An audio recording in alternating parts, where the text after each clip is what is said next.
فرشتوں کو درس دینے والا استاد۔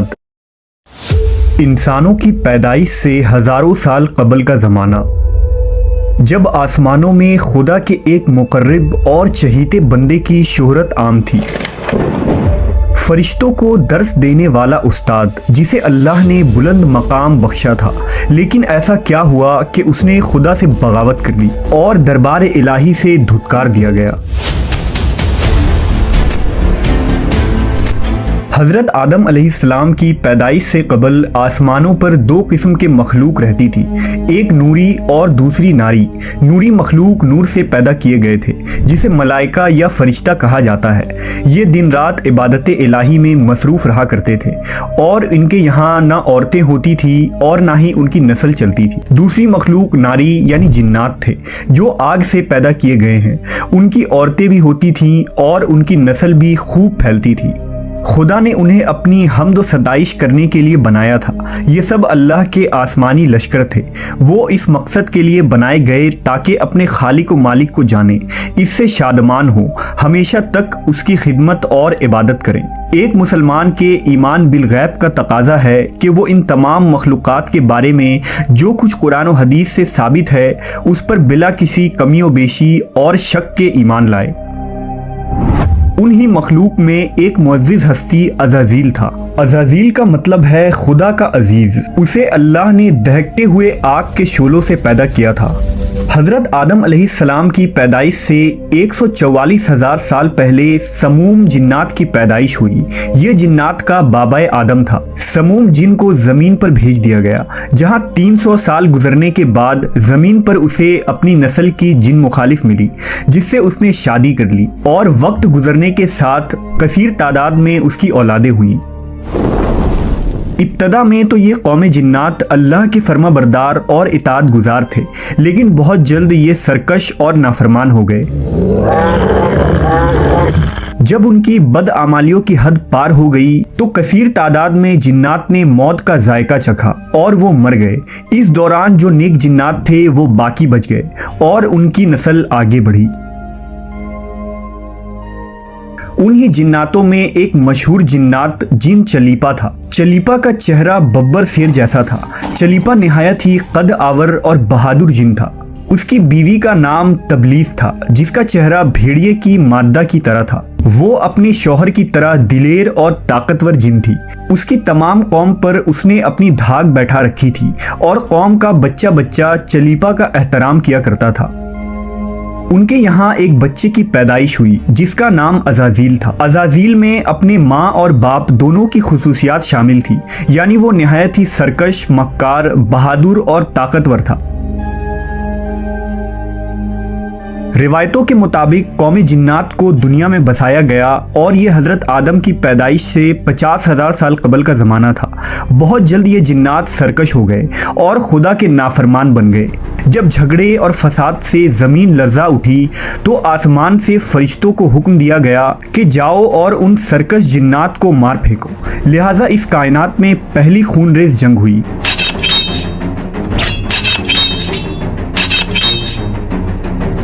جس میں عزازیل کے ماں باپ یعنی چلیپا اور تبلیس نے بڑی بہادری سے جنگ کی، لیکن فرشتے ان پر غالب آ گئے۔ فرشتوں کا وار ان جناتوں پر اس طرح پڑتا کہ وہ اشک کھا کر گر پڑتے۔ اسی جنگ کے دوران عزازیل کے ماں باپ مارے گئے اور قوم جنات کے سرکش جنوں کو قیدی بنا لیا گیا۔ ان قیدیوں میں شہزادہ عزازیل بھی تھا۔ فرشتے جب اسے بارگاہ الہی میں لائے تو ان کو حکم ہوا کہ عزازیل کی بہترین تربیت کرو۔ چنانچہ فرشتوں نے عزازیل کی تربیت بہترین انداز سے کی۔ عبادت، ریاضت کے طریقے اور آداب سکھائے گئے۔ اس طرح وہ بہت جلد اللہ کا مقرب ترین بندہ بن گیا۔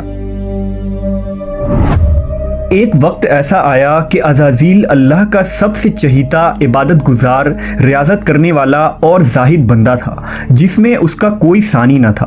حکمت و دانشوری میں بھی اسے کمال حاصل تھا۔ عزازیل اپنی عبادت و ریاضت کی وجہ سے اس درجے تک پہنچ چکا تھا کہ اسے فرشتوں کا معلم مقرر کر دیا گیا اور آسمان والے اسے عابد کہہ کر پکارنے لگے۔ حضرت کعب بن احبار کا بیان ہے کہ عزازیل 40,000 برس تک جنت کا خزانچی تھا، 80,000 برس تک فرشتوں کا ساتھی رہا، 20,000 سال تک فرشتوں کو واز سناتا رہا۔ جس ممبر پر بیٹھ کر عزازیل فرشتوں کو درس دیا کرتا تھا، اسی ممبر کے نیچے حضرت جبرائیل، میکائیل، اسرافیل اور اسرائیل علیہ السلام بیٹھ کر اس کی درس و تدریس سنا کرتے تھے۔ لیکن اللہ کو بخوبی آگاہی تھی کہ یہ اصل میں لعین ہے اور ایک معین مدت کے بعد ذلیل ہوگا، اور اپنے انجام سے غافل اس عزازیل کا خاتمہ کفر کے حالت میں ہوگا۔ لہٰذا ایک روز عزازیل نے لوح محفوظ کو دیکھا کہ اس میں ایک عبارت تحریر کی گئی ہے جس کے الفاظ تھے کہ میں اللہ کی پناہ مانگتا ہوں شیطان مردود سے۔ اس عبارت کو پڑھتے ہی عزازیل غالباً 2000 سال تک روتا رہا اور بارگاہ الہی میں حاضر ہو کر دریافت کرنے لگا کہ اے رب العالمین، یہ شیطان رجیم کون ہوگا جس سے پناہ مانگی جائے گی؟ اللہ نے عرض کیا، ہمارا ایک ایسا بندہ جسے ہر نعمت سے سرفراز کیا جائے گا مگر ایک حکم نہ ماننے کی وجہ سے وہ مردود ہو جائے گا۔ عزازیل نے خواہش کی کہ میں اس ملعون کو دیکھنا چاہتا ہوں، جس پر اللہ کی جانب سے عرض کیا گیا کہ تو جلد اسے دیکھے گا۔ عزازیل ہر لمحے اس سوچ میں غمگین رہتا کہ آخر وہ ملعون کون ہوگا جو خدا کا حکم ماننے سے انکار کرنے کی جرت کرے گا۔ اس خوف سے وہ مزید عبادت اور توبہ میں مصروف رہنے لگا، یہاں تک کہ ہزاروں سال بیت گئے۔ جب ایک روز عزازیل کو معلوم ہوا کہ اللہ تعالیٰ ایک نئی مخلوق پیدا فرما رہے ہیں جس کے لیے دنیا کے ہر کونے سے مٹی لائی گئی ہے، اللہ تبارک و تعالیٰ نے حضرت آدم کے پتلے کو اپنے دست قدرت سے پیدا فرمایا اور یہ بغیر روح کے 40 سال تک اسی حالت میں پڑا رہا۔ فرشتے جب اس کے پاس سے گزرتے تو گھبرا جاتے، ان میں سب سے زیادہ گھبرانے والا ابلیس تھا۔ یہ اس کے پاس سے گزرتا تو اسے مارتا، جس کی وجہ سے اس جسم سے ایسی آواز نکلتی جیسے کھنکھناتی مٹی کی ٹھیکری سے نکلتی ہے۔ اور پھر وہ دن بھی آ گیا جب رب العالمین نے فرشتوں سے فرمایا کہ میں زمین پر اپنا ایک نائب بنانے لگا ہوں، وہ زمین پر میرے احکام کو نافذ کروائے گا۔ فرشتوں نے عرض کیا، اے پاک پروردگار، یہ زمین پر فساد برپا کریں گے اور یہ آپس میں خون ریزی کریں گے، جبکہ ہم تو دن رات آپ کی تسبیح کرتے رہتے ہیں اور آپ کی پاکی بیان کرتے ہیں۔ اللہ نے فرمایا، جو کچھ میں جانتا ہوں وہ تم نہیں جانتے۔ پھر اللہ نے حضرت آدم کو تمام چیزوں کے نام سکھا دیے اور انہیں فرشتوں کے سامنے پیش کرتے ہوئے فرمایا، اگر تم سچے ہو تو مجھے ان کے نام بتاؤ۔ انہوں نے کہا، تو پاک ہے، ہم تو اتنا ہی جانتے ہیں جتنا تو نے ہمیں بتایا ہے، بے شک تو بڑے علم و حکمت والا ہے۔ پھر اللہ نے فرمایا، اے آدم، ان چیزوں کے نام بتا دو۔ پھر حضرت آدم نے انہیں نام بتا دیے تو فرمایا، کیا میں نے تمہیں نہیں کہا تھا کہ میں آسمانوں اور زمین کی چھپی ہوئی چیزیں جانتا ہوں، اور جو تم ظاہر کرتے ہو اور جو تم چھپاتے ہو؟ پھر فرشتوں کو حکم دیا گیا کہ آدم کو سجدہ کرو، لہٰذا انہوں نے سجدہ کیا، مگر عزازیل نے سجدہ سے انکار کیا۔ اللہ نے فرمایا، تجھے سجدہ کرنے سے کس چیز نے منع کیا جبکہ میں نے تجھے حکم دیا؟